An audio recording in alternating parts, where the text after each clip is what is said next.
Hey everybody, welcome to another episode of Clixin It. I, like always, am your host, Adam, and I got a very special guest with us today. It's Matty G, the one, the only, the champ. We are here in Aurora, Illinois, doing a WKO with the newest set, Captain America and the Avengers. I personally am not doing the event, I'm just doing Battle Royals, but Matty G is. And it was funny because we were just talking last night how he just pulls rares. And I got here a little late and went over to see what he pulled, and you pulled Ultron Chase. Ultron Chase. So one of the best players in the world right now gets one of the best modern day Heroclix in the world. So, and right now I'm assuming you're 2-0? Yeah, 2-0. I'm playing Ultron Chase, Captain America Rare, Falcon, Sharon Carter, and an Industrial Spy. So you've got Ultron with his 14 attack, you got Captain with his Living Legend come back to life, you've got Sharon Carter, which gives Captain Outwit. Outwit, the Perplex, and they bump each other for leadership. And then Industrial Spy, which can take speed powers, I believe? Any powers. Any powers. Just Outwit, but it's my only way to outwit improving targeting so Ultron can see some stuff. Yeah, so you got a good team. Any team so far give you problems? I know you played a Blade the first round. Yeah, well, he had his nuke come out and energy explode my team, and it was also knockback, so killed Industrial Spy and Sharon Carter like second turn, which kind of hurt, but yeah. Ultron's just hard to take down. Yeah. Did you see any teams amongst the other players that you're like kind of dreading to play against? I think Les Gaynor has a Chase Thor Arno Stark. Okay, yeah. So he has some crazy range. Just those two? Well, those are two things I saw on the team. Okay. And then I think Nate Warren has a crazy spy team. I think it's like +5 theme team. Oh, jeez. Name theme. You just gotta hope for, if you play Arno, just get him on indoor. Yeah, and because you played an Arno at a pre-release. Yes. Right. And yes. you had like a 15 range because you had 3 other shield agents. Yes, with 3 shield agents. Yeah. That's Matty G teams right there. So we got a couple questions for him. First off is, when did you start playing Heroclix? I started back when the game first came out with Infinity Challenge. I played for a couple years, but then all my friends stopped playing, and it was like my first freshman, sophomore year of high school. So I stopped playing like Mutants Mayhem, and I got back in competitively and actually traveling and playing competitively at Superman and the Legion of Superheroes. Good. Yeah, I think I started around Collateral Damage. Oh, okay. My brother came home from college with this. He's like, I got to show you these. They're super cool. This is a new game. I'm like, I never played with comic books or played with any of that kind of stuff. I mean, I like Superman and stuff, but never got into it. And the very first Heroclix I ever saw was the unique Calabac from Collateral Damage, where he's holding the car door. Yeah. And it just looked super cool. I'm like, this game looks pretty cool with the way the sculpts are. Yeah, I always played chess in elementary school. Yeah. So like, I've seen like Marvel and DC superheroes and villains and fighting each other on a chessboard. It's like basically chess with superpowers. Is pretty what much. Is. Did you have a favorite Heroclix that kind of just sucked you into the game, or do you have an all-time favorite character or Heroclix figure that you like playing the most? The one that kind of sucked me in was I pulled the Nightcrawler back from the one with the sword. Yeah. I don't remember what's that. It was Mayhem? It's from Collateral Clobber Time. I pulled him at like 13. I like freaked out. Everyone told me it was worth a lot. I sold it for like $120. Because he was one of the only hypersonic characters at the time. And he had an 18 defense, which was like unheard of back then. Yeah. I ended up selling him and bought a whole bunch of other stuff, and then I pulled another one. So I was like, all right, well, I'm going to keep this one. And then I kind of just abused him, and I always liked Nightcrawler and Flash. Yeah. And I can't remember, did that Nightcrawler have senses? Was it 18 senses or 18 bear? It was, okay. It's funny how you gotta think back to some of those figures. Like, why were they that good back then? I still have the second one I pulled. The second one? One of them I have. I know I still have one. And then, I mean, because you're a big Flash and Nightcrawler guy, is there, if you won, I forget which tournament it is where you can actually make a figure. So I don't know if I can stay on it because I did win Team Worlds with George Massue and Adam Freeman, and we are creating a figure. Has this figure been made already? Or a version of this character been made already? We don't know yet. Okay. Well, I don't know what I can say on don't say anything. All right. Keep suspense, yeah, man. That's great. So me, that's George, why and Adam... doesn't release the entire set like 2 months before it's revealed. You got to build up to it. So we are creating a figure together because we won Team Worlds. Okay.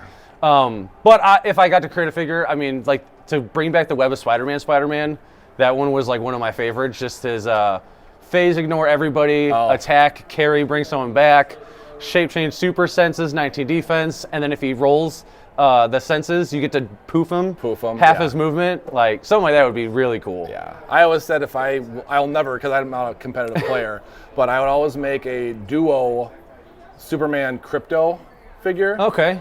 And something where like Superman has a frisbee attached, and like you throw the frisbee 10 squares or whatever, and then Crypto can be free place in that and then make attack, and then you can bring it back. That is a good idea. Something like that. I'm just a big Superman guy. Yeah, that's a great idea. Just something, because I feel like Crypto doesn't get enough love because he's only been made twice.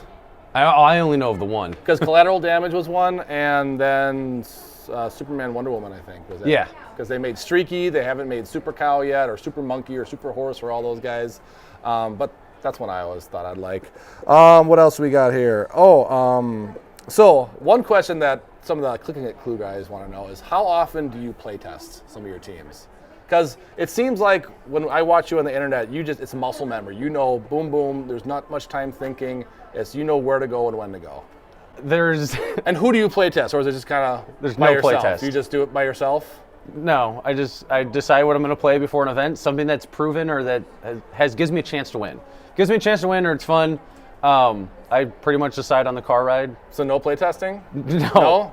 No? I couldn't tell you the last time I've practiced or played. Actually, I can. 2 years ago, KJ Foster and PJ Bolin came to my house to practice before Worlds, where I said that I wanted to play Monsters at Worlds the year Tyler won. And what was that Monsters team? It was almost the same exact team he was Whales, playing. Yeah, Cap we play test. No, it was the mini shred. Okay. We play tested Whales versus the Gotham City Tom Kerr build. Okay. We did it for like 3 hours, and that was about 2 years ago. And besides that, I don't know the last time I play test in my mind. Yeah. Yeah. What kind of got you into competitive rather than friendly? I'm just really competitive in everything. I don't like to I don't like to waste my time doing something if you're not gonna do it well. Or as a certain podcast says, if you're not playing competitively, you're playing with yourself. Yeah, pretty much. Like if I'm gonna spend so much time and effort into something, I want to do well. I like to win. Everyone says have fun. I have fun winning. Especially with the cost of it too. It's kind of an expensive it's not sport cheap to want to win. Yeah. And then, do you have a certain playstyle you like? Do you like tempo? Do you like swarm? Do you like tent poles? Do you like dice manipulation? Started out really aggressive. I kind of jumped on the scene. Strike-ish? Yeah, I started out with the Ragnarok Justin Seyfert Orange Battery. But after that, pretty much my captain Ed Shelton wanted me to diversify. So I don't have a favorite. I like to play everything. Just whatever. Yeah. That's kind of nice too that you don't play the same team, because then you don't need all the figures. It's like, I got these 6 figures. That's all I really need. The downfall of wanting to play everything, I try to have every single meta piece. I have a box about like this that has at least one of everything. Just labeled meta in the basement. Yeah. I used to be to the point where I wanted to collect every single figure from every set, but then after getting married and have a child, like and then with how hard WizKids is making some of these figures to get, and then so many sets, and then so many figures in the set. Like with the new Justice League Unlimited, they're doing that where each figure has like 8 different player cards with the team up ability. I like it because it's like ATAs, and I love ATAs. But it's just like, if I'm a Superman fan and they do it for Superman, that's 8 different cards I have to collect for Superman, or I mean, if you're a collector of the game, you got a lot of collecting in this next set. Like even when Mighty Thor came out, there was 116 pieces in that set or something you had to collect? Or no, I'm thinking War of Light. War of Light, yes. It was ridiculous how many figures were in that I played in like 4 or 5 different stores on a weekly basis there. Yeah. It was a lot. Next one we got here is, do you have a favorite format? So like, this is sealed. Do you like just regular constructed 300 points, modern, golden? What do you like? Honestly, I like sealed. Sealed? Sealed because I don't have to bring anything. I don't have to stress about what my opponents are going to play. Yeah, so you don't have to think, let's say I'm playing a it's Vulture a lot team, less I'm playing dice manipulation. How do I make a team that beats everything? Yeah, and I'm always just so good on the fly. I like to just, if I can build a team right now and play it, okay, we all have the same advantage of building a team and playing it. I don't have to really think during the game. Yeah. And then being a competitive player, you are a part of Phoenix Nest. Yep. How did you start that, or who started that, and how did you get a part of that team? Edward Shelton and Mace Windu, who passed away a couple years ago, they started it. I think we have 16 members now, And Ed Shelton's the captain, Wes Griffin's the co-captain, and then like I said earlier, I played the Ragnarok, Justin Saber from Avengers Assemble with the Orange Battery, and when I moved to Colorado, I pretty much was just running rampant with the team. I won states in Kansas, I won a qualifier in Oklahoma, I won the state in Colorado. I did very well, so I ended up going to Rock Cup, and then Edward Shelton was looking to increase the amount of players he wanted for Phoenix Nest and try to grow the team, and I talked to him, and kind of the rest is history. How many do you have on Phoenix Nest? I think we have 16. Everyone says we have like 42 or 47. The problem is we're just really spread out. So we have Steve and Tony in California. We have myself, KJ Foster, and George Matsu kind of up north. Lucas and Isaac and Kevin are the Dakotas. PJ's in Indiana with us. We have Wes Summers is down south in Alabama. We're everywhere. You're global, or not global, but countryside. Yes, countrywide. Yeah, countrywide's a better way of putting it.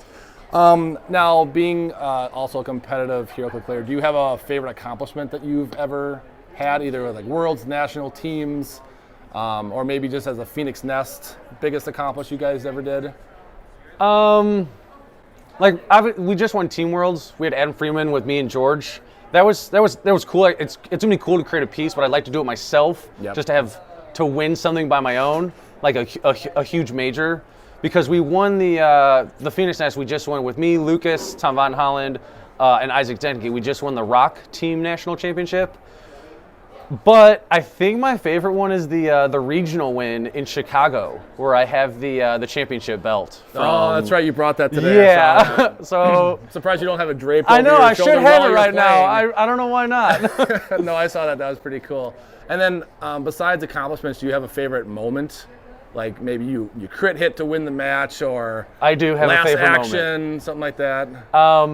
In top four of Team Sealed Worlds in 2017, I got second place in Worlds, but the next day it was me, PJ Bull, and Edward Shelton playing against Majestics. It was Pat. I don't remember the other two because I think it was Kevin Afruz and somebody else, but I was playing Pat. And he had the Loki Dormammu, and he pretty much had me pinned so that if I hit him, I take mystic damage and die, or I have to outmaneuver him for the entire 25, 30 minutes left.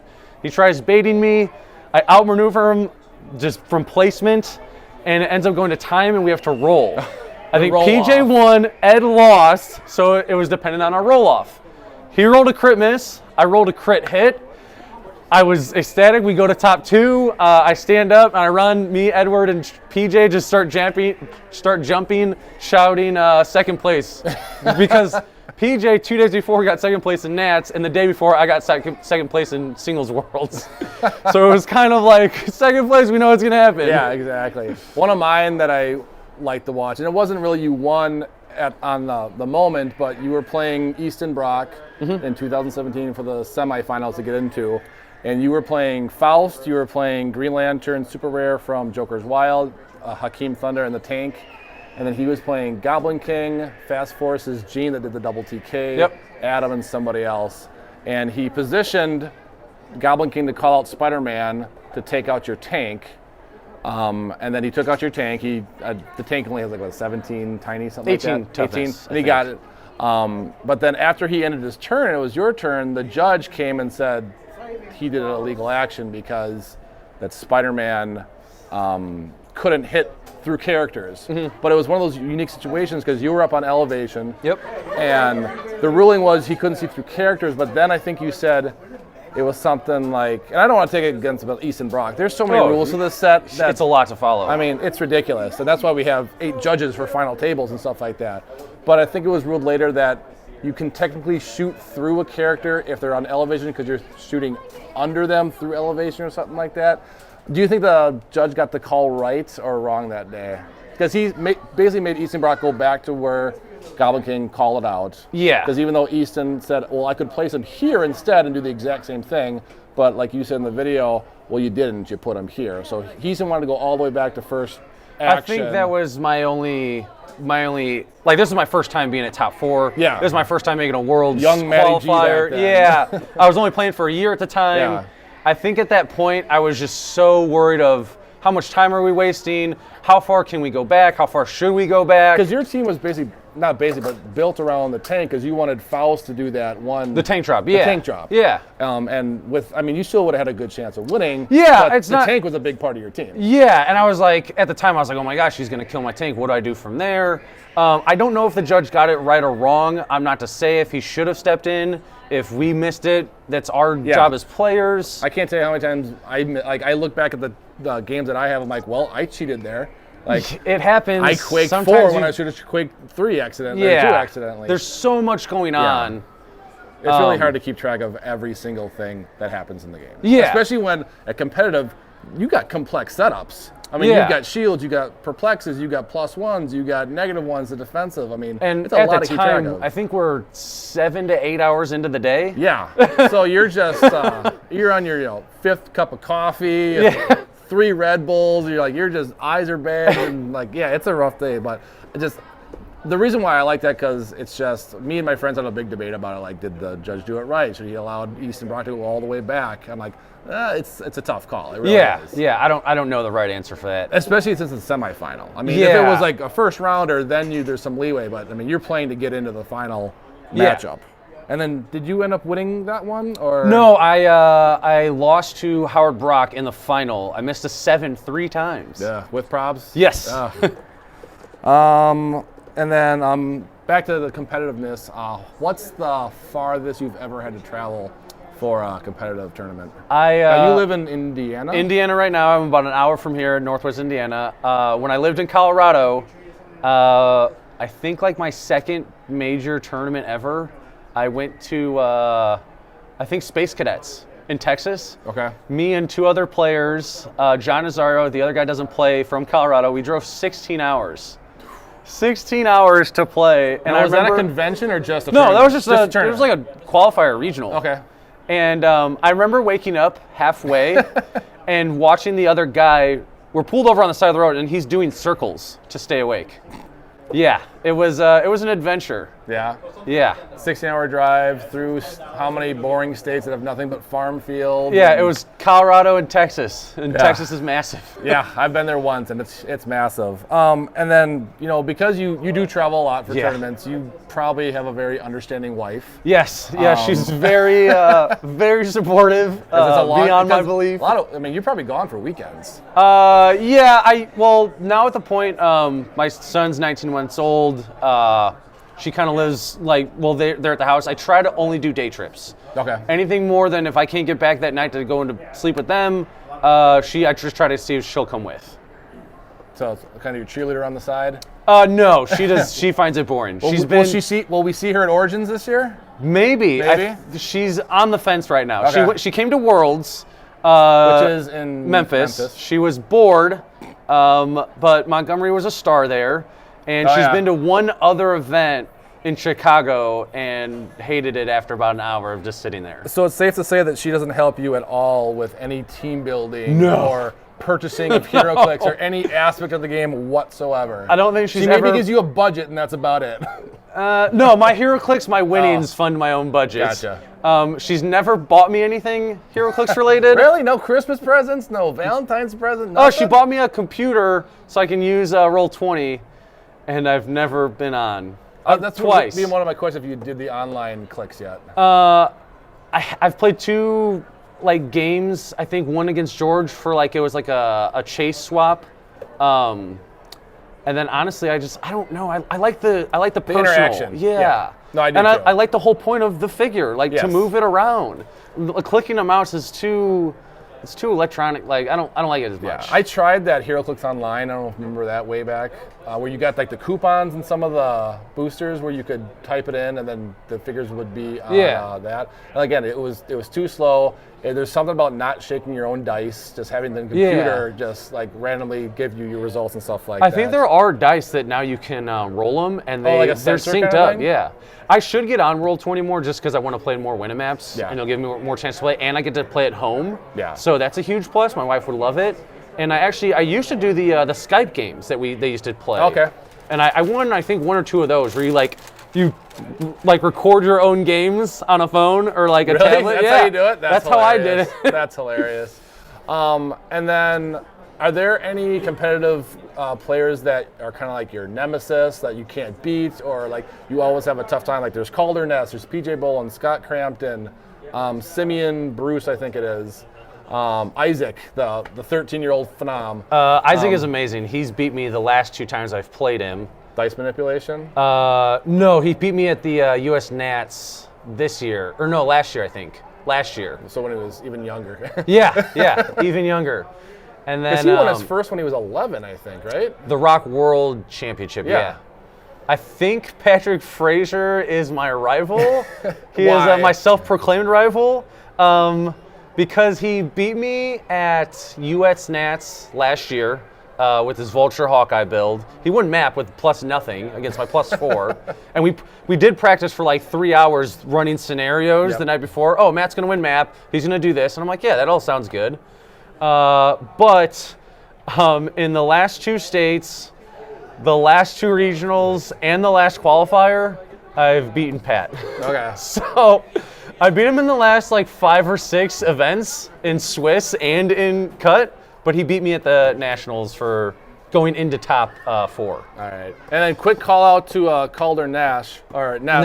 He, I was telling him I was interviewing Matty G today, and he's like, well, Matty G has always beaten me in constructed, but he's never beaten me in sealed. So yeah, I think Calder has a little bit of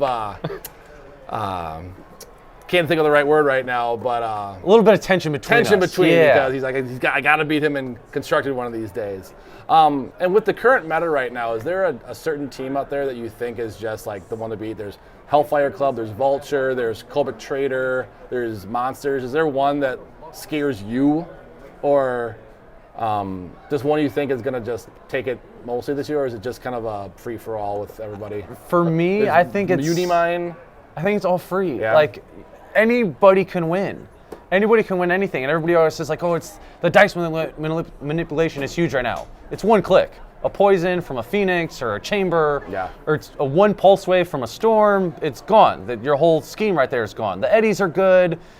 I mean, there's the dice manipulation. I mean, there's still monsters. There's mystical. I just won with the Kobik Trader, the regional. I won the WizKids Open with the mystical Tri-Sentinel Wendigo from the build that Lucas played. I think anyone can win anytime with almost anything right now. Everything is very open. Do you have one of those teams your favorite to play? No, just literally whatever you feel like playing that day. Whatever I feel like might be the good team to play at the event. Yeah, because there's really no team that trumps all. One always trumps the other. Yeah, and honestly, it always comes down to dice rolls too. I mean, if you're rolling critical misses, doesn't matter how good your team is. Yeah. I always tell people, Leanne Harper can always beat Thanos. There's a chance. Yeah, you just he could always miss. He could always miss, and Leanne Harper can just sit there.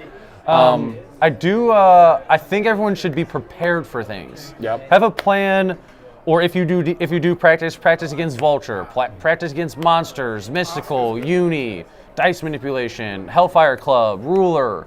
Practice, or at least have a plan for everything. Yeah. Ruler's gotten big now with Ultron and the Jean Grey that blows up. Yeah. I mean, Ruler got a big kick. And then the last question I got for you: are there any other games you play besides Heroclix? Magic or Hearthstone on the computer, or Monopoly, anything like that? I like board games. I play board games. Yeah. I used to play Pokemon Go, but just busy. I'm remodeling my kitchen and work, and I stopped playing Pogo. I used to play a lot of video games, but I got a kid and wife and TV. There's a lot of great TV shows out there. I don't know if your son has found Blippi yet on YouTube. Yes. Oh my God. Blippi is my son's favorite show. Every morning he wakes up, Blippi? Yeah. Like, I guess for the 100th time we're going to hear the dinosaur song or something like that. Yeah. Blippi's starting to get a little bit on my nerves. I'm excited for him, like in the next year or two, like start introducing him to some anime. Yeah. Is he going to be a future Clix player? Hopefully. I hope. I see him playing every once in a while on Facebook. He likes all the colossal figures. He hasn't touched any dice yet, but he likes to, every time I sort or organize, he likes to come in and make a mess. Yep. I don't mind if he does, if he likes it and he has fun doing it. I'm cool with it. Yeah, perfect. Well, Matt, thanks so much for the Appreciate interview. it. That's Matty G. If you guys see him or me at Origins, make sure you stop by. We'll get a drink at Origins, I'm sure. Yeah, probably. We're gonna need him after some long days. Are you going Wednesday? Or That all depends on work. Okay. I've never been like with time to mess around or like just time to kill. Yeah. I always show up like the day of the tournament and leave when the tournament's over. and you're strictly competitive there. You don't do battle royals, correct? No, last couple times I've done battle royals over the past couple years, I pretty much just get eliminated real fast. So That's your play style. Yeah. But yeah, that's Matty G. Hope you guys liked the interview. We'll let you know the results of Matt, how he does. There's 3 more rounds. Yep. Still top 4, Top eight. top 8. And then hopefully, Ultron's going to be hard to beat. But like I said before, it's all up to the dice. But thanks, Matt, for showing up again, and we'll see you guys in the next episode. Make sure you See you comment, later. like, and subscribe. And as always, keep clicking it.